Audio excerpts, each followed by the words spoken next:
Sunday morning with the city traffic.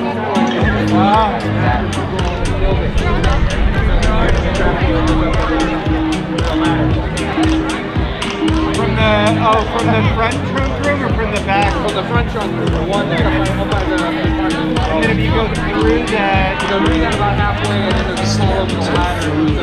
Oh, yeah, I can picture that now. Oh, hello.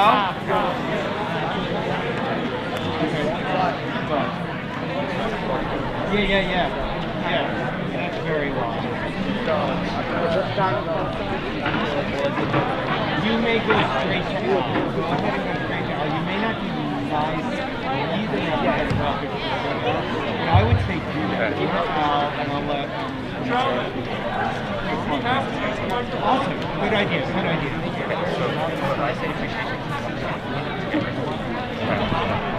Hi everyone, hope you're all doing well. We're going to start with school meeting right now. So like we always do, we're going to have 2 appreciations and then we'll go right into the announcements.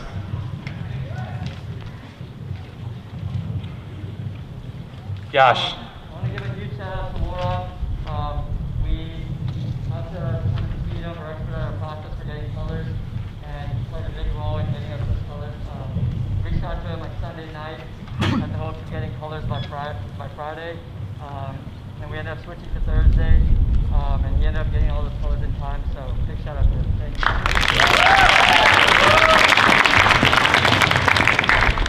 you. Okay, one more. John. I'd like to appreciate Mrs. Grant for her amazing chapel talk yesterday.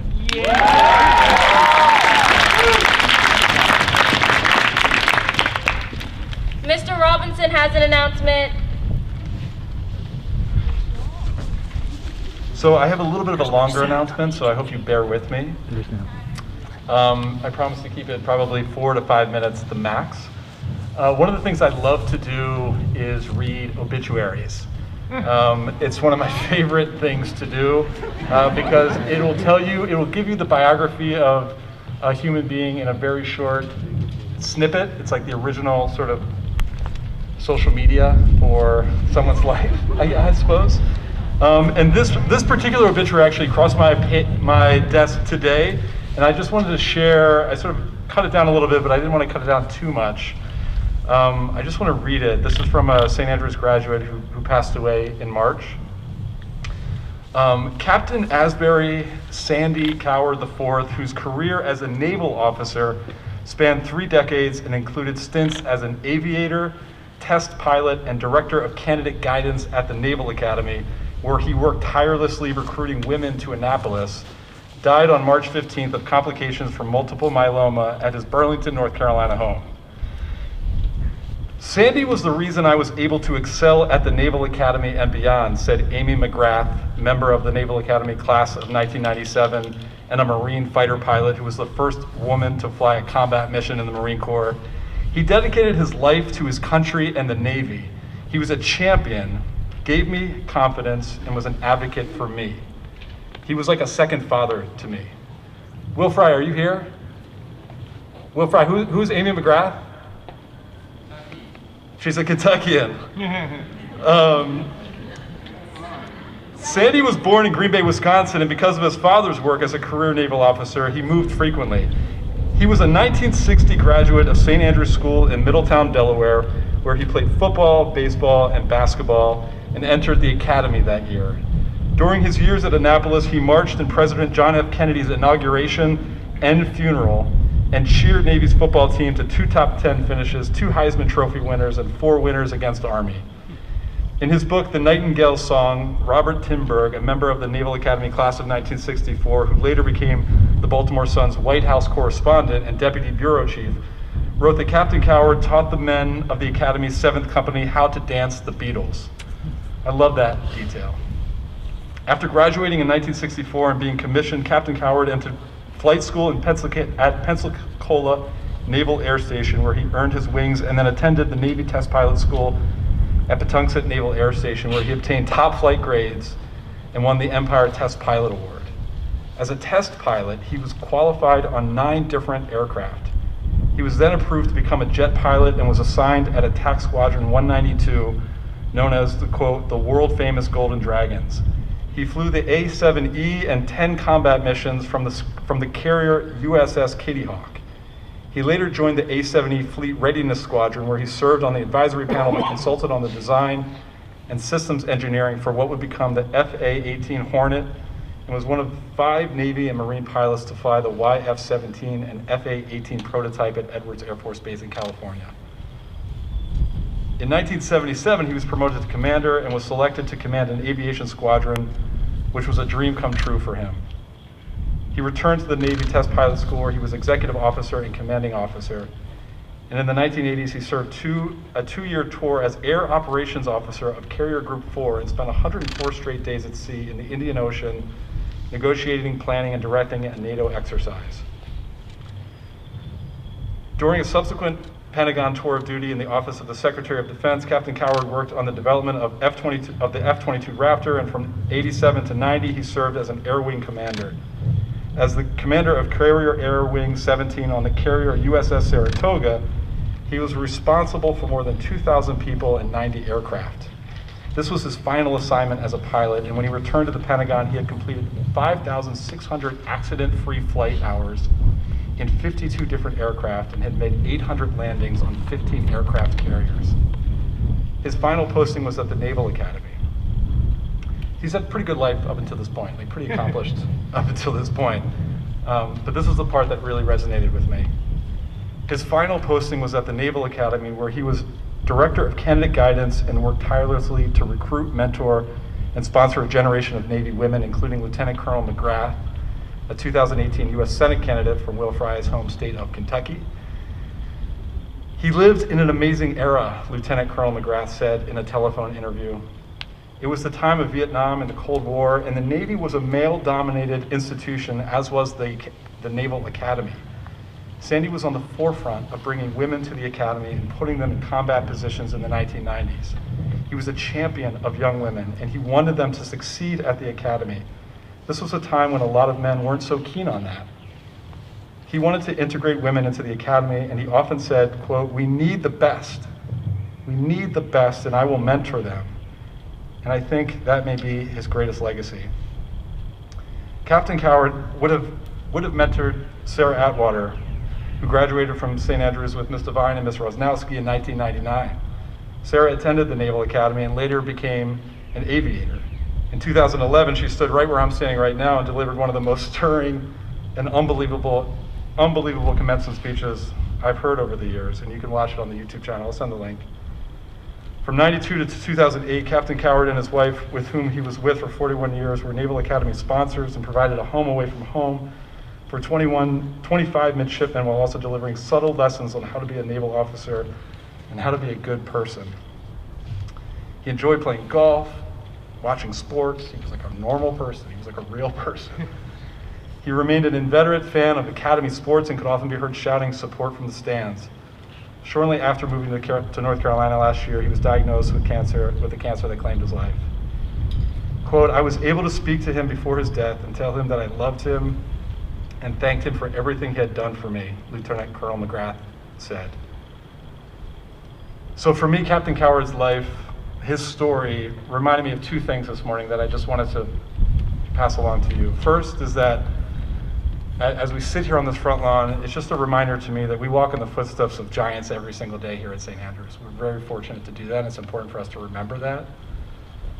These are remarkable people who sat where you guys are sitting now and shared dreams and worked toward them while they were here, and then went out in the world and it just made them happen. So excited for you guys to do the same. And the second thing is, like Captain Coward, we're given the gift here at St. Andrews. This is a gift. It's often complex, it's not often fun, but to be sure, it is absolutely a gift. And with this gift comes responsibility. It's a responsibility that he obviously took very seriously. The responsibility to go out into the world and make it better for other people, make a difference in other people's lives. So this is my short chapel talk, I guess it's turned into. I apologize for that. Just not to lose sight of that, and let's just keep working towards that. I'll send you the link of Sarah Atwater's chapel talk, or her commencement address, which I hope that you listen to, where she told us to keep packing our parachutes, keep working, keep getting ready, to make the world a better place. Thank you.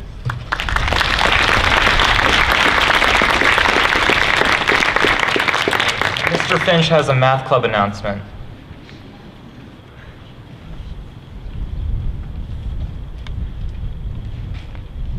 It is my privilege to announce this year's winners of the AMC contest. For the AMC 10, third place was Helen Kerr. Second place was Sarah Rose Odutola. And first place was Sophie Shu. For the AMC 12, third place was Theo Taylor. Second place, William Yu. And first place, Tracy Yuan. Now, in addition, normally each year we have 1 or 2 people who qualify for the next round, which is the American Invitational Math Exam. And this year, Tracy was invited to do so. I also have those results because about 3 weeks ago she took that exam, which is a 3-hour math exam that she took at 1:30 in the morning due to the time difference. But despite that, for only the second time in the history of St. Andrews, she has gone on to the next level of this competition.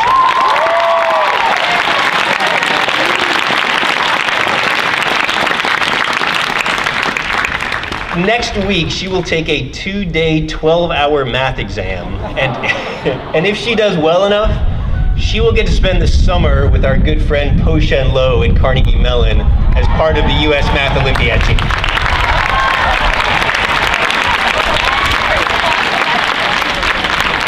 So obviously, please congratulate her and wish her luck if you see her before Tuesday.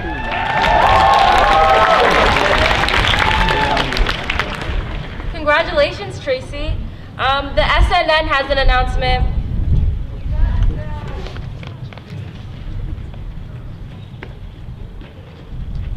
All right. Hello, my name is Christine, and this week I will be giving the SNN announcement. Last Wednesday, the Transgender Day of Visibility, the state of Virginia became the 12th state to ban the gay and trans panic defense. The gay and trans panic defenses are often used by defendants who are accused of violent crimes when they claim that the victim's sexual orientation or gender identity made them panic and commit said crimes. And while the American Bar Association adopted a resolution calling for an end to the defense in 2013, the defense itself, which has been used in several prominent cases, has done irreversible harm.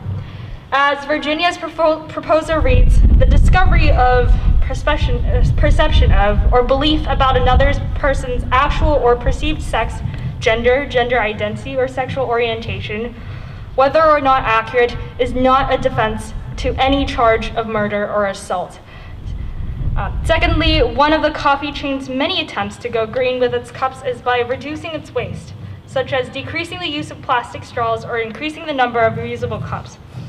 As one of the largest international coffee companies, Starbucks launched an experimental Borrow a Cup program in its hometown, Seattle. Within the 2-month trial, 5 specific Starbucks stores would launch 2 cup locations when customers ordered their drinks. Starbucks lovers could either pay a $1 refundable deposit for a reusable cup and earn 10 bonus stars for their reward accounts after returning, or they could bring the cups home and the Ridwell company will pick up the reusable cups from customers' houses and sanitize them afterward. Hopefully, this new policy would push the company's pledge to reduce its waste by 50% by 2030. That's it for today, and see you next week. Great, thank you so much, Christine. Ms. Crook, you have an announcement.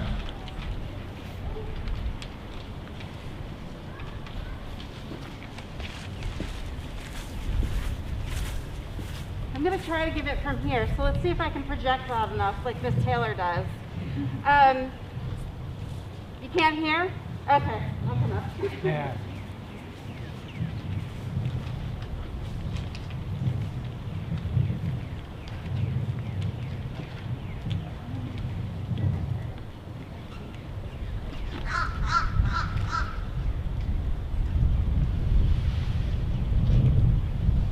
Okay, is that better? Okay, great. Okay, for those who know me really well, they know that outside of my home, there's two places that I'm incredibly passionate and I just absolutely adore. One of those being St. Andrews, and the other place is a sliver of heaven just on the west side of Rehoboth Bay. Does anybody know what I'm talking about? Any students? It's through the Episcopal Diocese? Arrowhead, yes, Camp Arrowhead. And this summer, I am so excited to say that we're actually going to be open for campers to come back and just, you know, live their childhood summer. And because of that, we need to fully staff. So we cannot bring our international staff in, and so we are looking for counselors of great students and great teenagers that are looking to have leadership, to strengthen their leadership skills and to enjoy being with students and just be a part of this absolute joy and laughter and be outdoors and be a part of these kids' lives. Because if you remember in the fall when you came back and actually got to be a part of your friendship and be here on the lawn with each other, that's how these kids are going to feel this summer. This place is incredible. That's just me, but I think it's incredible. And many of our faculty kids actually attend there as well. So anyway, if you're 16 or older and you're interested in working this summer at Camp Arrowhead, you will have an amazing experience. I'm going to send an email out with the website for the application process. It tells you all about the camp. And if you have any questions at all, feel free to ask me. And I'll be happy to answer any questions you have. Thank you.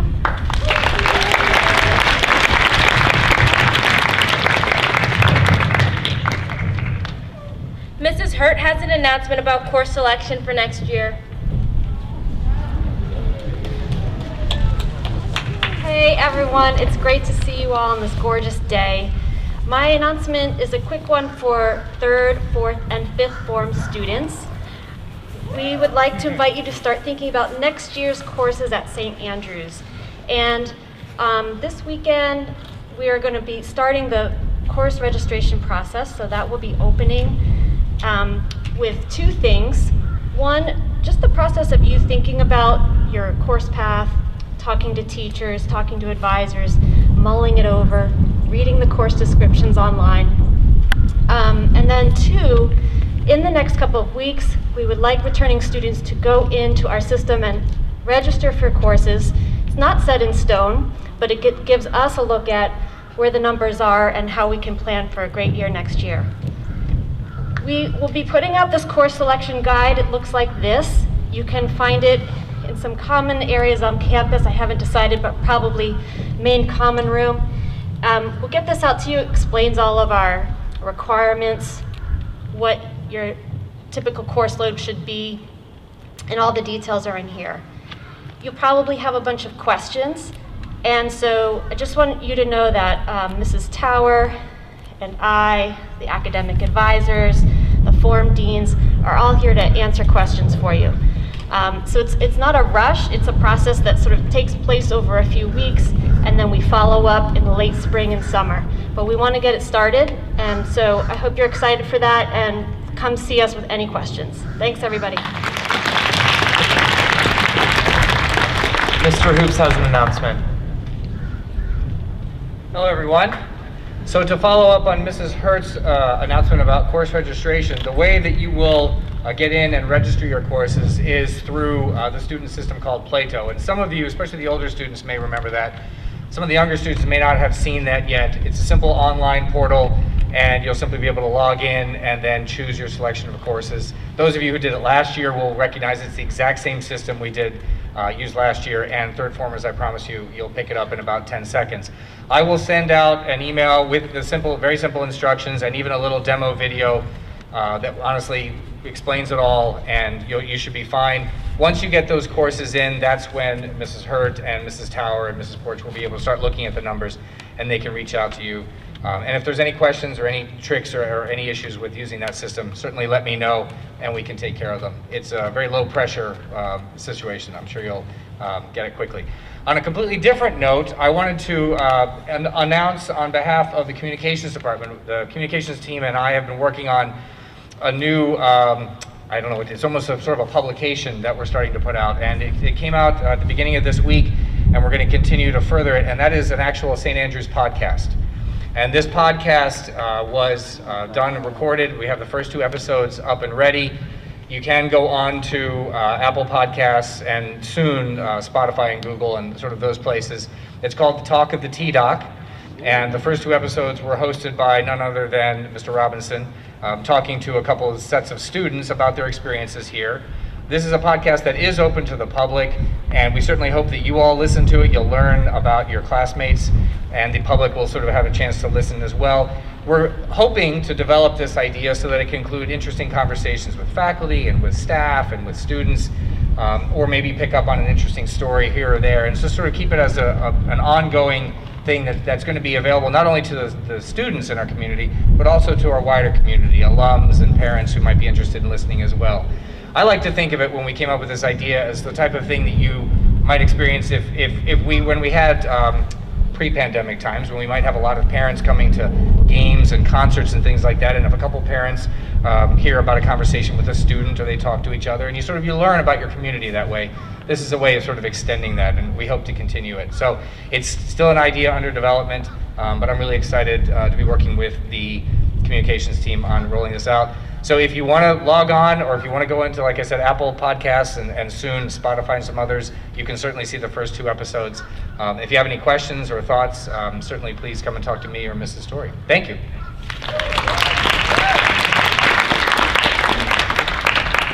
The Asian Affinity Group has an announcement.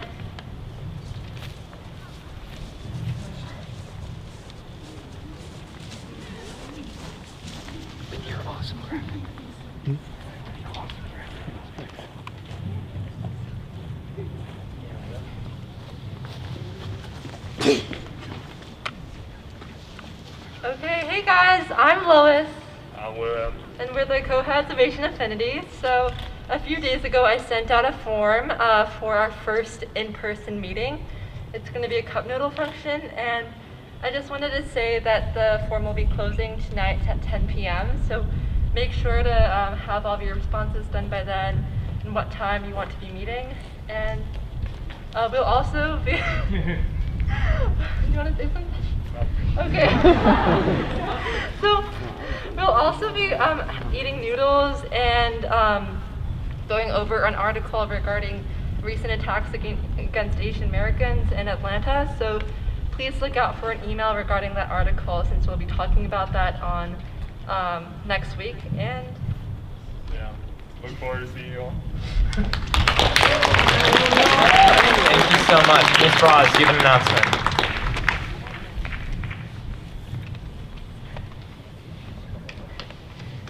I wrote this down because I'm a bit of a rambler and I wanted to be concise. So I just wanted to announce that the Counseling and Wellness Department is going to be offering a new community meditation series starting tomorrow called For There's Always Light.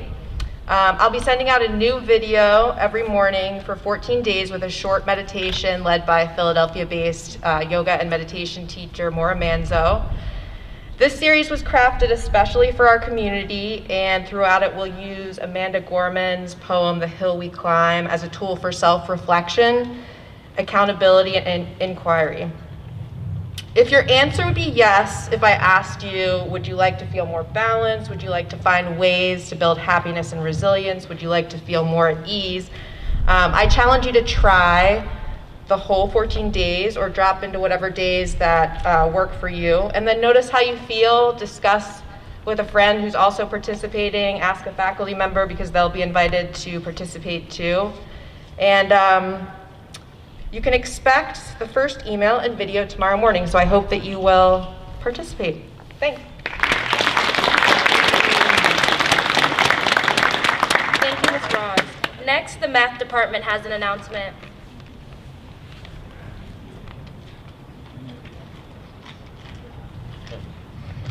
told we're almost done, so won't be between you and the colors for very long. So Mr. Nick Berry is a mathematician, data scientist, and entrepreneur. He has sold a company, worked for Facebook and Microsoft, and he is the author of Data Genetics, a blog with hundreds of posts on mind-bending puzzles and solutions. The math department is excited to announce that Mr. Berry will be visiting us on April 23rd. That evening from 8 to 9 p.m. He'll be presenting live in Engelhard Hall.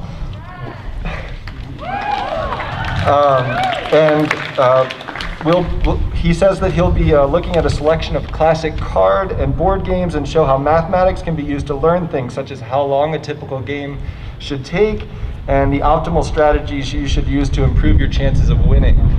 We're very excited, as we say. There will be seats reserved for students and faculty.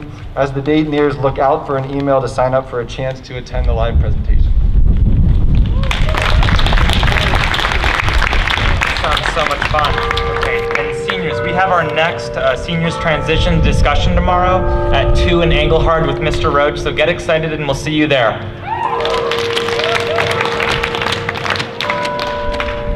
Swag has an announcement.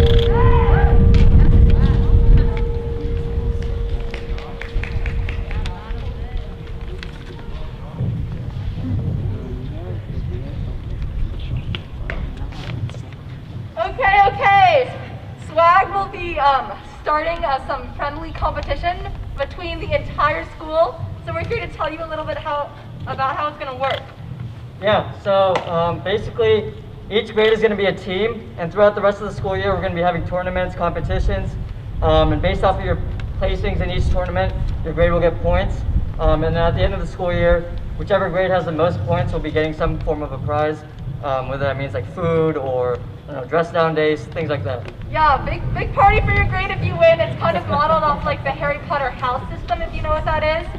So get excited, come out, support. Spike Ball is going to be our first event, so we'll see you all there.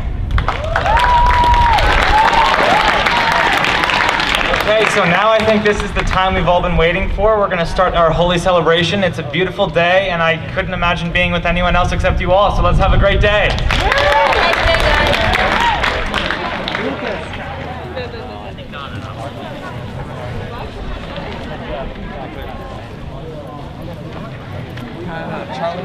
Yo, boys, I'm not trying to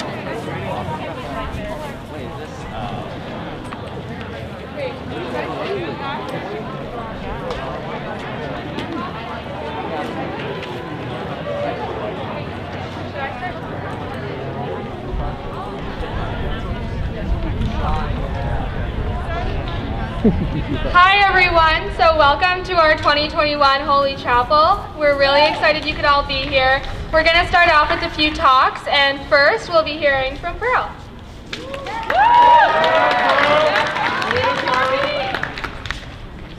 Hi everyone. Thank you so much for coming to our Holi Chapel today. The South Asian Affinity Group is so excited to share about this tradition and celebrate with you. Holi is a famous Hindu festival that is celebrated in every part of India with the utmost joy and enthusiasm. At the Holi festival, powder dye is thrown into the air, covering everyone in its vibrant colors. These colors, in a religious sense, have specific meanings. Some represent new life or getting rid of sins. And although the festival is mostly celebrated by Hindus, it happens all over the world. Holi has been celebrated in the Indian subcontinent for centuries and reminds us today of the beginning of spring after a long winter and starting fresh. It is called the Festival of Spring, of Colors, or of Love, and people unite together to celebrate family and friends and forget all resentments or bad feelings. The vibrant colors work to bring in positivity and symbolize love and respect. As we recreate Holi here, we hope to inspire similar feelings of unity, kindness, forgiveness, and positivity. We are honored to share this tradition with you and hope that Holi can bring you positivity and joy today.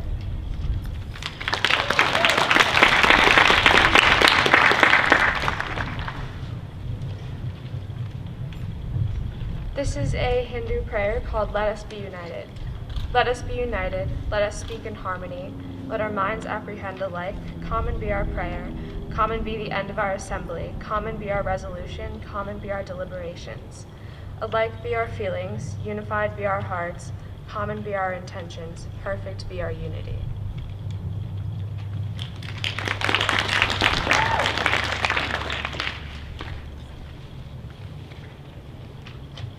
You might be asking yourself, what is Holi?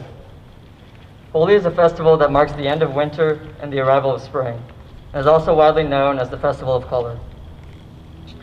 Holi takes place over 2 days and is celebrated as the festival of color and love, as well as the triumph of good over evil. People play with water, colors, and flowers, as well as create new friendships, forgive one another, and strengthen old relationships. Holi is also known as the Basant Festival, or the Spring Festival. Holi is the festival of food, dance, and music. As I mentioned earlier, Holi signifies good triumphing over evil, and the start of new beginnings. Color signifies the coming of spring, and all the new colors it brings to nature. On the day of the actual color throwing festival, it's very common for participants to wear all white. At the end of the festival, the dirty or colored shirts can be representative of your past troubles, hardships, and mistakes. Taking your colored clothes off after the festival is symbolic of moving forward from the past. In other words, separating yourself from the past and starting with a brand new slate. This year's Holi Festival holds so much significance, especially considering the fact that we are amidst a pandemic. These past 2 years, all of us have struggled, made mistakes, or have had actions that we regret. So today, after our chapel service, when we all get out and throw colors at one another, remember that there is a purpose for this festival. I ask that you think of one moment or multiple moments in your life that you wish to grow from. They can be positive or negative. The only thing that matters is that you reflect and grow. Personally, I hope to use this festival to reflect on my past 4 years at SAS. I want to cherish my final moments at school with the people I call my family. You may not know it, but each and every one of you that I've interacted with has had a growing impact on me. I can't thank you enough for helping to shape me into the person that I am today. So thank you. Greet one another with love, kindness, and warmth, and I hope that all of you guys have a great day. Happy Holi.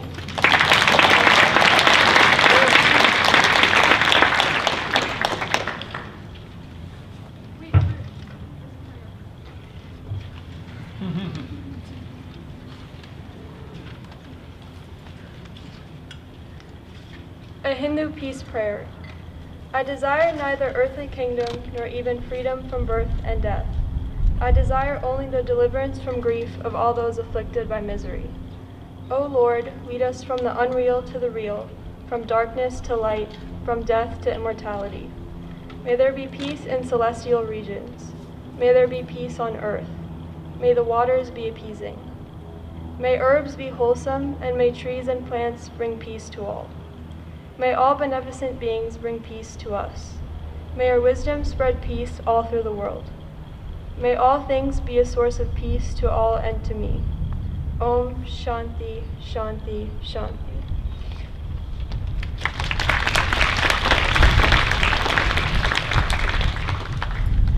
For me, Holi has been a spectacle and an experience, and is by far my favorite tradition.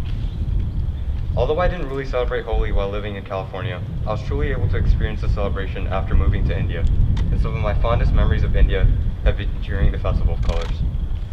Traditional Holi mornings would often start with my friends and I filling up as many water balloons and water guns as we could hold, most of which would be used on unsuspecting people walking by the street later in the day. I remember climbing trees and hiding inside barrels on my old school's campus, waiting for the perfect opportunity to ambush my teachers and fellow classmates. As the day goes on, one can hear drum beats, music, and singing around the neighborhood, and people start venturing out with colored powders and many forms of wet colors, water guns, and water balloons. Gradually, it becomes a free-for-all, and a feeling of controlled craziness takes over in a carnival-like setting. People smear each other with paint, pour colored water over each other, and sing and dance together. By the end of the day, everyone is barely recognizable because of the bright colors, and the streets and houses around us wear a multicolored look. At night, the festivities do not stop, and fireworks and bonfires continue to light up the entire neighborhood. Apart from the actual color throwing and festivities, it is amazing to see how Holi brings together an entire community. I've relished the fact that it enhances cohesion and social harmony, allowing people of different beliefs to come together and celebrate with childish pranks, fun, and laughter. Although it is a Hindu festival, it is one of the living symbols of interfaith celebrations in India and around the world, bringing together people from different religions, cultures, and all walks of life. Although Holi around the world has not been the same due to COVID, I hope we can use this opportunity to come together as a community and enjoy these last few weeks of our school year. Have a great day and happy Holi.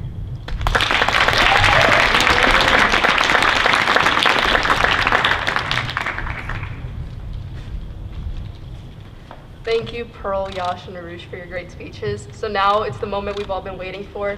You see the Holi colors are distributed at multiple tables behind you. We're gonna ask that we stay in that kind of a perimeter and we avoid the tents. We definitely don't want to get the tents dirty. These colors are most likely washable. There might be a little bit of a stain left over, which is why we want to be really careful around the tents. And now I just want to thank all of you for coming, and I wish you all a very happy Holi. Thank you.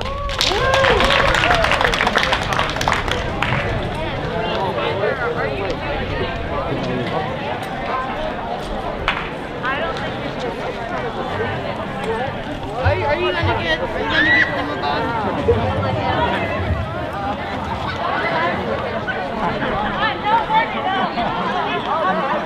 I'll put one on you, okay?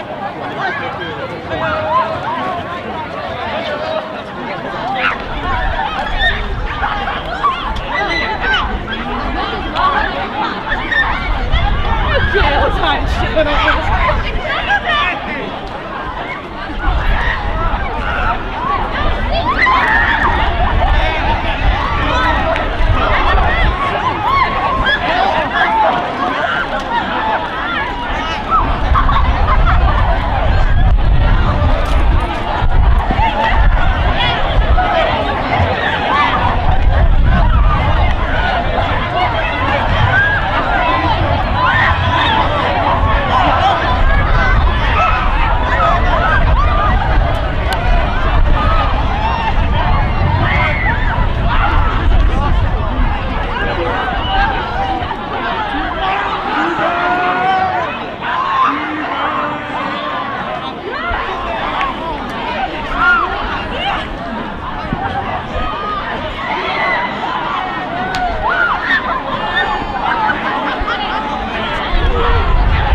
Anything back? Yeah, it's not a big deal. Actually, I'm gonna stop this for a second. Okay. Can I have you carry back my camera? Yeah, sure. Probably no. One less heavy thing to deal with. Right.